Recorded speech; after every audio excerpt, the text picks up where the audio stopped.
So today on the Pollinator Podcast, we're talking about taking businesses from the role of a janitor all the way to an owner, bringing your husband into that, and then building something even better that's personal to your brand. And then what does that look like for a marriage that's coming along with it? So let's get started. So the first thing I want to know, because we touched on a little bit, is like, okay, how did you two meet? Like, what is your meet story? So my nephew, who actually works for us now, my oldest nephew, my sister's oldest, started playing football when he was 12, and Dirk was actually his football coach. Mm-hmm. But the funny thing is, we were actually both married to other people at that time. And, you know, the thing is, he kind of stayed with that team and with those boys for years. And it was one of those, 3 or 4 years later, I was divorced, he was divorced, and I just kind of leaned over to my sister and I'm like, what's Dirk's story? I'm like, is he single? Is he, And so it definitely was me swooping in to get a phone number. And well, I didn't know she was single, so I wasn't, but then the other thing too is her family has 7 kids. And I didn't know who was boys or who was girls. So I had met her a few times before, but I always thought I was meeting a different person because I knew their family had a ton of kids, right? Yep. So somebody say Joe, and you're like, is that a brother? Like, yeah, honestly, and she has depending on if I had makeup on that day or I just rolled out of bed, And she has a brother named Joe. I do. I have a brother named Joe. So I kind of I went into it oblivious. I didn't know what the deal was. And it was her and her sister trying to get us to connect. Yeah. Well, my nephew takes full credit for it. He goes, if I never played football, we wouldn't all be here today. That's because he actually works for us now too. He's just here in the other office. So full circle. Full circle. Mm-hmm. Full circle. Oh, that's fantastic. So now what, obviously you guys have the business together now. What were you each doing before you came together? Like business-wise? So I've been in sales since high school. I started in retail and just kind of went into sales that way, and I became a financial advisor in 2001 and did that till about 2008 when everything fell apart. And so a lot of us in that business had to get out. So I was actually working, I was just kind of getting out of that, trying to find something new. I was even working a second job on nights and weekends, but kind of career-wise, I was really stagnant when we got together. The great thing about what I had done is when I was a financial advisor, I used to have to drive to client appointments quite a bit. So I bought a nice looking old car. So I bought an old Jaguar for not that much money, but a lot of people just see a Jaguar. And so they think it's like, oh, this guy knows what he's doing. And it worked on her. Yeah. I'm like, oh, he drives a Jag. She's like, he drives a Jag. He must make money. And I'm like, yeah, great. Yeah. Lured me in. And so, it's 15 years old. It is. It's missing a tail light too, but it doesn't matter. No, so I wasn't really career-wise in a great spot when we got together. And then you have been at law firm sites since forever. Yeah. So when Dirk and I got together, because I had started here at law firm sites as the janitor in 2006, I want to say. Yeah, like my son was about a year old. So when him and I got together, I wasn't the janitor anymore. I mean, I had been working my way up, but I was just a project manager, I think, at that point here at law firm sites. So I'm like, because I've been here for 17 years now. 18 years. I'm like, I feel like it's funny to think that I've ever had any jobs before law firm sites. I've been here a really, really long time. I mean, since I was 23 years old. Yeah. I'm like, you also did insurance for a while there before we purchased the company. Like when, we got married and then you were selling insurance for quite a while, but yeah. And then we bought the company in 2020. Take us through that progression though? Because I mean, Sure. we had that story, but for everybody listening right now, like Of course. from janitor to owner Yeah. of this long-standing. Of course, of course. Yeah. So 2006, I was going through a divorce to my first husband. I had a 1-year-old, a 2-year-old. He was, 1 or 2 years old, and I just needed a job. So I was just applying for absolutely anything that I could online. And I found a Craigslist job post that was for a janitor. It was like cleaning the owner's home during the day and in the evening cleaning his business at night, which his business was law firm sites. Funny thing is, as a child, I grew up, my parents owned a janitorial company, and I mean, I wasn't really cleaning. I was usually just falling asleep on the couch because it was 2 a.m. and, taking stickers from the dentist office.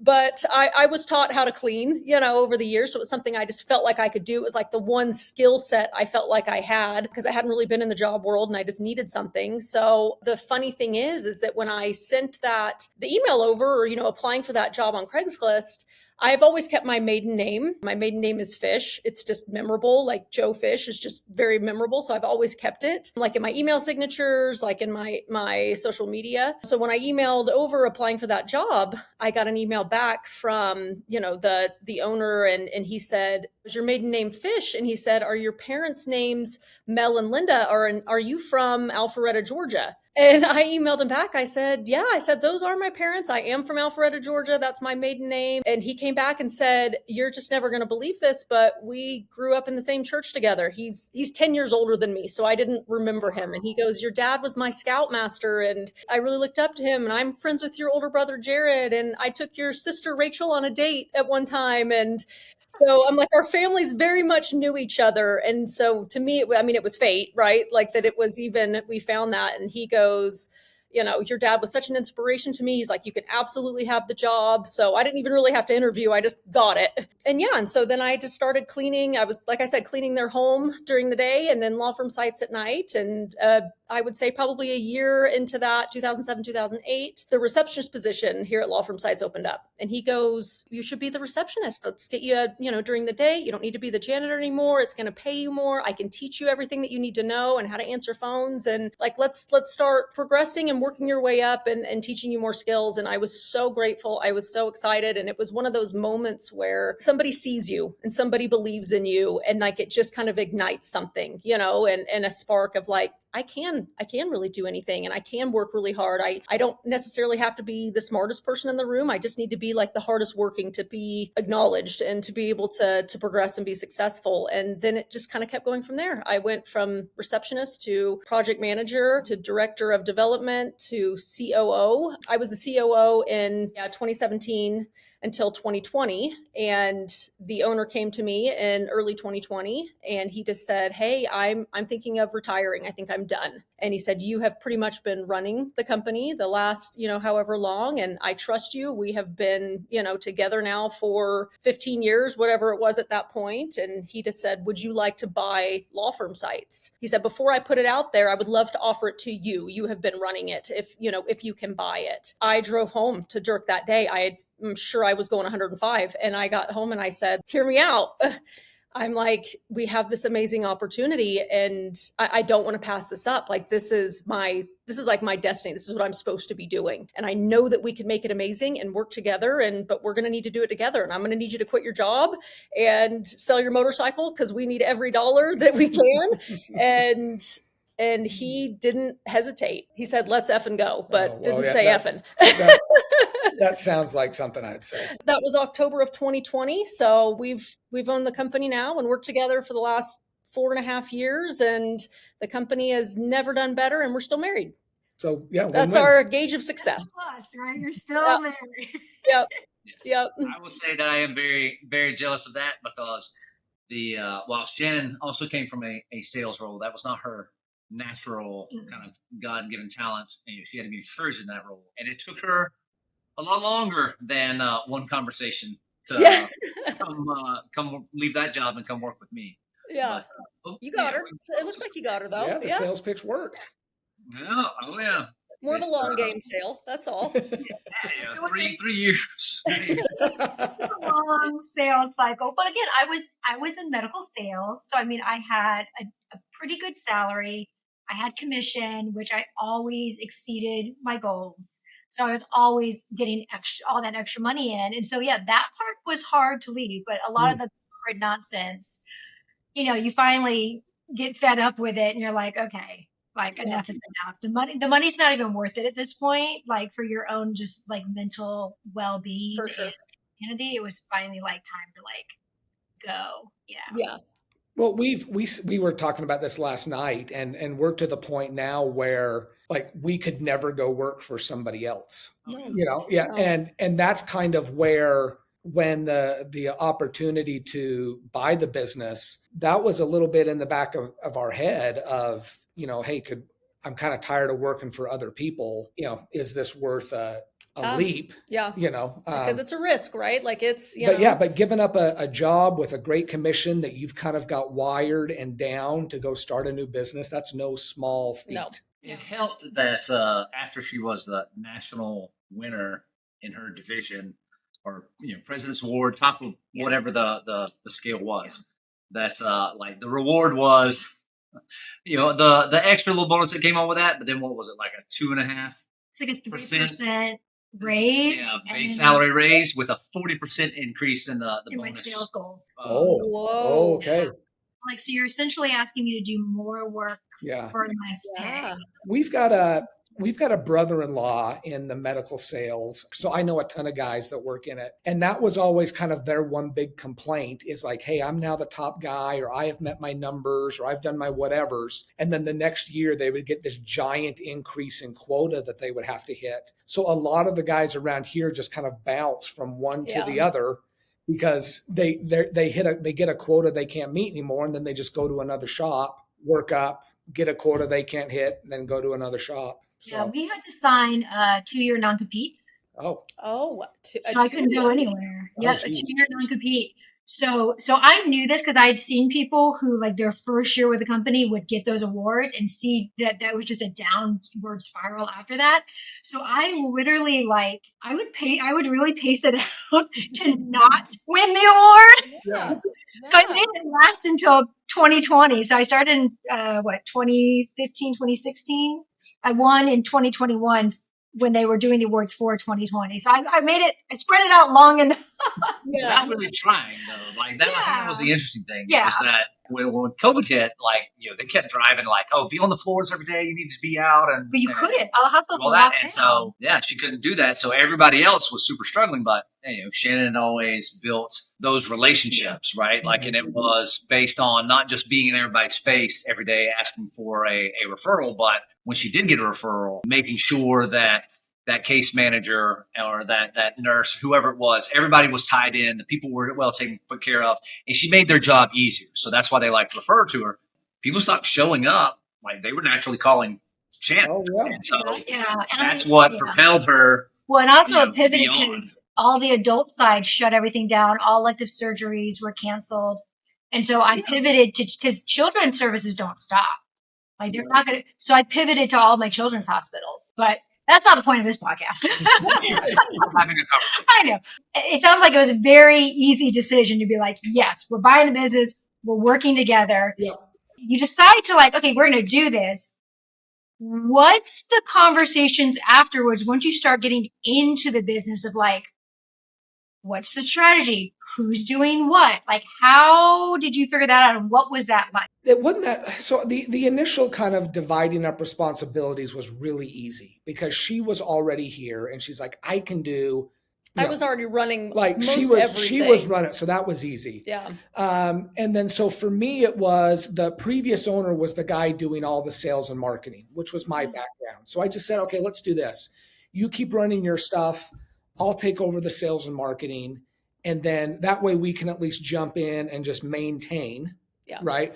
And then once we've been there a little bit, we can decide kind of what strategies or how we want to build or morph, the business going forward. But the initial dividing up of tasks.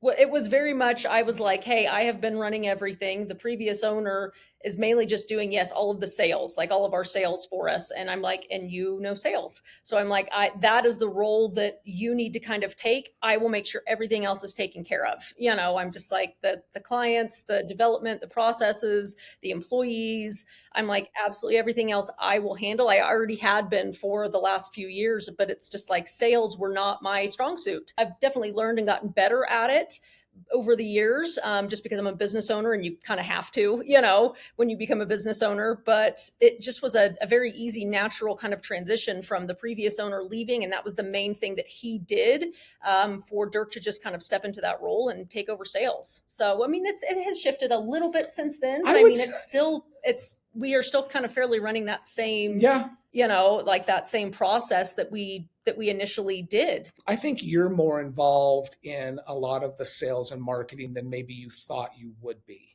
Yes. Well, a lot of it we had shifted when we bought the business in 2020.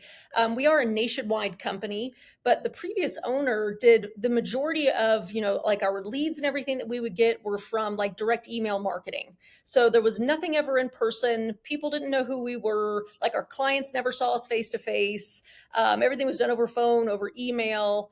And was great and to that point. But something that we kind of realized early on when we bought the business was this is never going to grow to be something that we want it to be by doing this exact same process. Like we need to be real human beings in front of, speaking at events and going to networking things and meeting with clients and teaching as much as we can, just kind of showing that we are real people really running a business. We're trustworthy. And we have definitely found too over the years that just like being authentic is so important these days and in business and just gaining trust. So that was something that we kind of took on, was never done at the company prior. When we bought it, we made that shift and it was very difficult for me. I was very imposter syndrome, like who wants to meet me or know, like there's so many people that know more than I do. Who wants to listen to me? There's not. I'm like, look at you. Everybody wants to meet you. Nobody knows more than you. Yeah. I still don't think that, but yes. But it was a no-brainer on my end because we were basically this kind of nameless, faceless, just a guy behind a computer to a lot of our prospects. And the only thing that was setting us apart from our competition is the previous owner sold on lowest price point. So he was just, I'll just beat anybody. I'll just beat any price. I'm going to be the cheapest. I'll just beat anybody's price. The problem with that is if you're constantly selling on price, then you've got no value, right? And then you also too tend to attract those types of clients, and those aren't necessarily always the best types of clients. So we made a concerted effort of let's be real people. Let's use this and let's talk to a higher caliber of client. Let's raise our prices. Let's offer more value. Yeah. And let's be more like, if I can talk to somebody face to face, we can have a story, we can have a connection, and then we can see if we want to work together. We can build a relationship. Yeah. And so that's way more of where we are now. Let's meet somebody. Let's talk to them. Let's see if we're a good fit. And get away from we're the lowest price, or I need to send 100,000 emails a month to get to talk to one person, get out of that kind of mass marketing and get more focused. Our end goal has always been, we want, the majority of our leads that come in to be from referrals. That's been our end goal always. I want that many happy clients that love us and are so satisfied with us that they are just referring us constantly. And that is the majority of our leads that are coming in, which we have really made that shift over the last 5 years. And we're pretty close to that. So I'm like, if I could ever have 100% of all my new clientele, all my leads that are coming in are from current clientele or past clientele that are happy with us. And so much so that they're referring us, that has been my like business goal. People ask, do you want to make this much money or revenue or whatever? And I'm just like, if I could just have people come just referring me constantly because they're that happy, like that to me is everything. So the fact that you bought the business at in 2020, like how did COVID and the pandemic kind of affect that during the transition? Yeah, because we bought at height of COVID. The funny thing is, so COVID was actually good for law firm sites. I always feel guilty saying that. I know so many businesses struggled, but we mainly work with law firms and attorneys, right? Like that's what we do. And during that time, we had more of a flood of calls and sales coming in. Attorneys just like, hey, I'm not going to trial right now. I finally have time to get my website done. There was a lot of that. They were like, I finally have a little bit of free time on my hands. I want to get ahead of this, have some marketing in place, have a website in place for when we are going back to trial, when we can start really working again. I want all this in place, ready to go for when kind of the pandemic, slows down. I know that's one of the big reasons. What? People were getting used to Zoom and then being able to It's face to face. So even if it was, it's funny you say that, because just thinking about it, like all of our sales calls now are on Zoom. I mean, I very rarely talk to anybody on the phone. And it was because of what happened with COVID. People were like, oh, well, I think this is how we have to do it. And a lot of the courts were making the different lawyers and attorneys Zoom into court. Yeah. And so it forced our market into the Zoom kind of chat market. And our sales actually evolved into that, to where now almost every time we talk to somebody, it's over Zoom. Yeah. Unless it's in person. Yeah. I'm like, I can't think of the last time we really talked to somebody just on the phone. Yeah. Well, and don't feel too bad, because what was it, June? COVID started in what, March? Yeah. And it's almost 5 years ago now. But people were kind of like just panicking and huddling for April, but then started to emerge a little bit. And like June of that year was like my first.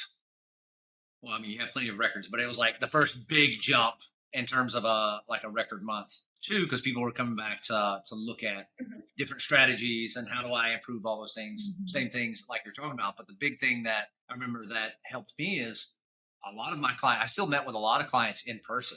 And so like we went to their offices and we were sitting down and working on a strategy and different things. And some of them, after I moved up to Orlando here with Shannon and the kids, they were, even back then we were still on Skype. Like in we did that. Yep. But that was the thing that forced them into it. So I was able to cut back from driving from Orlando to Miami 3 times a month now down to just once, and that was a big that was something that actually propelled us forward, because that just freed up a ton of time. Yeah. Just that windshield time is the most expensive time in our day. Oh my gosh. Right? Yeah. Zoom has been amazing. And the thing is, now we are, when we, I'd kind of made that shift in that decision of we're going to be in front of people more. We're going to be at events more. We just want people to see that we're real human beings.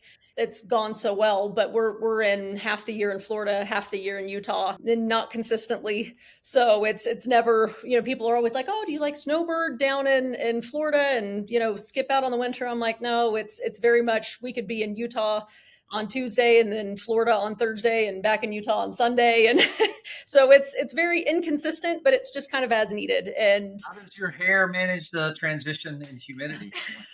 It doesn't. It's usually, I'm in Utah right now. That's why it's down and beautiful. When I'm in Florida, it's usually pulled back, right? Because it's like, the different hair products I'm using to tame the humidity and all that good stuff. So speaking on, you're talking about how, because you guys, you're flying around and jumping around so much, how do you then try to find that balance? I feel like it's such a fake, non-existent world when you run into business anywhere to find that balance between like running the business together, but also like your marriage and family. Like, how do you try to juggle? I'm going to back you up that I think balance is fake. We have said it that anybody that wants to be a successful business owner, their priorities have to be out of whack a little bit. Well, for a certain period of time. Yes. Because there's that part where you're growing a business, you're going to have to work 80 or 90 hours a week. It's just part of the deal, right? Yeah. I would say that we are better at it now, but there were definitely times where it was all work, no fun, even in the marriage, right? There was definitely some of that time. One of the other major focuses that we did was, the previous owner was selling everything on price and lowest price point and just grinding through stuff. He also hired those types of people. And so we had a lot of employees that were just fine. They were nice people and they were okay, or they didn't cause a problem. We didn't hear anything about it. That's not a great way to run a business. Well, we were realizing how much we were having to do that should be the employees that are helping to do it. Like we just didn't kind of have the right people on the bus, like we needed people that could help us grow and not stay where we were. So that was something that, yes, like it definitely helped us make that shift of we need to be able to offload and have good employees that we trust and that are here for the right reasons and want to see it grow.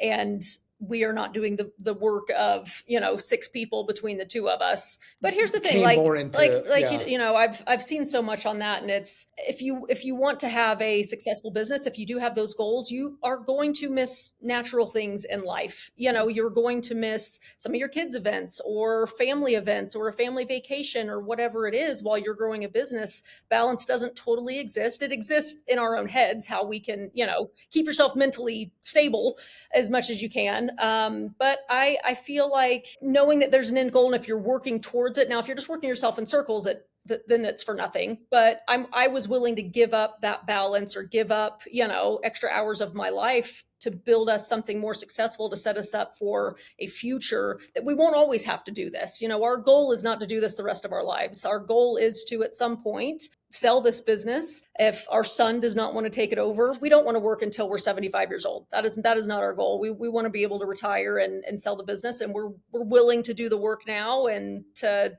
have the flights back and forth. I think I counted last year, and we flew 51 times last year between the United States, mainly to Florida. I'm tired, I feel like you handle flights and stuff way better than I do, but sometimes I'm just like, if I go to the Salt Lake City airport one more time, like I'm just gonna lose it, like I can't do this. And he's like, y'all usually flying together, or are y'all flying separate? I would say 9 times out of 10. For the most part, we try to stick together, but we work really well as a team. And so when we can go to a client meeting in person or a teaching event or a presentation or whatever in person, the two of us together are pretty good. Yeah. So we try to. Well, and to answer your, the second half of that question too was, how was our marriage and during all of that and that transition and that balance? I would say the first couple of years were tough, right? Like all we would talk about is the business, right? Like that's it. And even in off hours, I did get to a point where I was like, what did we used to talk about before we owned the business? Do you know what I mean? I'm like, our conversations, like, what did we talk about? Because I feel like that's all we talk about. I couldn't remember. I know we both sat there and we were like, that's a problem. We should probably start talking about other things. We have our little phrase of that we still use today when it's if we're kind of fighting or arguing with each other, and we'll just kind of stop and be like, same team. We're on the same team. Like we have that moment, and then both of us, like, we just know when that is said, like just mind shift of why, you know what I'm saying? Like, why are we fighting against it? We are on the same team. So let's act like we're on the same team. So that's definitely. And we put in a curfew at one time too, where we said no more business talk after like 5 p.m. a certain 6 time, p.m. right? But that took a few years to get to. It did. It did. How well did that work? Like 11 p.m. and then we moved to 10. That's exactly what happened. It's when we started, it was a 24-hour cycle, and then as you grow and morph and move, then you can just move that down. Yes. Until it can get to some sort of reasonable hour. And we don't have that reasonable hour every day. There's definitely now a decent amount of days in a month where we can have that. Hey, we don't need to talk about We've work more anymore. just been like, let's go out. Let's do something. Especially when we're in Florida, we've made a really a big effort, a big shift to go out on dates and stuff constantly, like not have to think about work around the clock. We try really hard to leave our computers, walk away from them physically and our phones, and just kind of try to spend some time together. That is honestly have helped us. Finding the time and finding that transition, I think, is so key. Where do you think you guys are right now with your balance? Are you where you want to be? Does it need to be? I mean, where do you? No, we have gotten better than we used to be. As the kids have gotten more involved in extracurriculars, the availability to do so has been reduced. Yeah, sure. And so then I just, I told myself, we don't go out a lot either, because I feel like by the time the week is over, you're trashed, right? You're like, I want to rot on my couch. Yeah, no, that's how I. Yeah, right. I'm like, all right, let's just do a few things around the house, do a few Yep. chores, run a few errands, and I'm done. Like Yep. that's it. But I will say this on the whole thing with balance. Like it's one thing if you're talking about work and you're talking about, oh, this deadline or this client's project, or we're trying to solve some problem. That can be a little bit more draining. I actually really enjoy if we can sit down and we're talking about the future, we're talking about plans. We're kind of doing more strategic conversations. We're working on the business together. Like I don't feel like that's work. Like I would love to have a date, or like even for our anniversary cruise, we hit 20 years a couple years ago, and we booked the whole week long cruise, but we carved time out a couple of those days, like in the morning, that we just sat in the room and we got to work and brainstorm on the business, and that was still somewhat of a vacation. So I think there's that kind of aspect to the balance For as sure. well. Like, what are you talking about? And ultimately, is it bringing you closer together, or is it just leaving you stagnant and drifting apart? Mm-hmm. Yeah. I feel like, of course there's been the downtimes. Of course, there's been the things we've had to work through and figure out. But at the end of every single, situation and everything, we've always just been like, we never want to have to work for somebody else.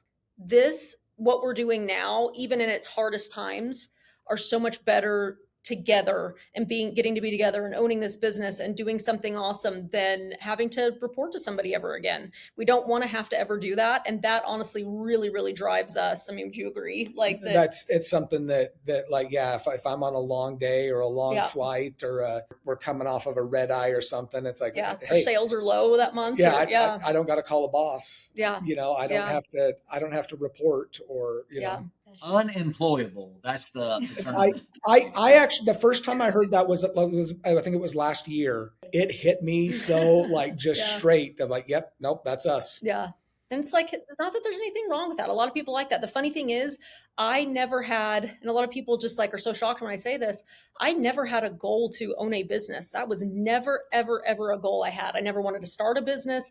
I never wanted to be a business owner. Even as I was climbing the ladder, like that was never something I wanted to do. I loved my salary and my security. And I mean, I was coming off of not having a job and a divorce and a 2-year-old, you know what I mean? Like to me, I'm like, I want stability. One of my biggest goals was going from an hourly job to a salary. So I knew how much I was going to get every single month.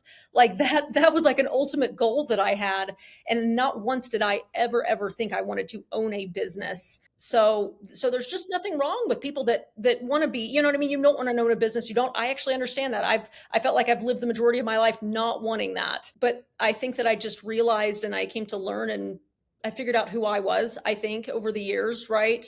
And that I could do it. I think a lot of it too was just doubt. Like I could never do that. Like I have a lot of self-doubt all the time. Like, who wants to listen to what I have to say? Or I allowed self-doubt to just kind of overcome me for years when that opportunity became available. And I was like, I actually think that I could do it. Like I think that, because I had so many ideas and things that I wanted to do for this business, and things that I had already done, not owning it. I was able to take it to a certain point, and that's why the owner even offered it to me. He was like, you've taken us, and we've grown 30% in the last 2 years because of what you've done. And so I think it was just seeing that I could and believe in myself that like kind of led me to that point. But now I'll never go back. That's what's so funny. I've lived the majority of my life never wanting to own a business. Now that I'm here, I will never go back. I relate to that so much because I grew up with like divorced parents, single mom, like had to move around a lot. So I was very much like, I told all the time, like, I need like safety and security. And so like getting the college degree, getting the high paying job. Because then when when coming to join him, I was like, what am I even like?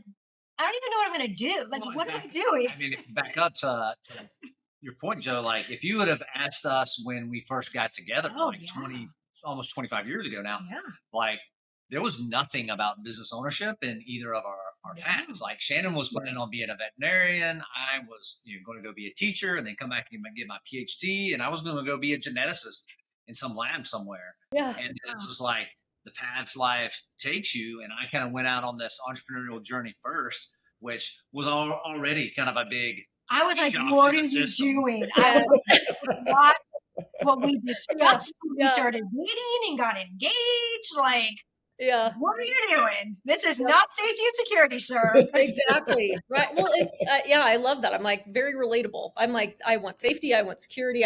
Risks, absolutely not. Zero risks will be taken.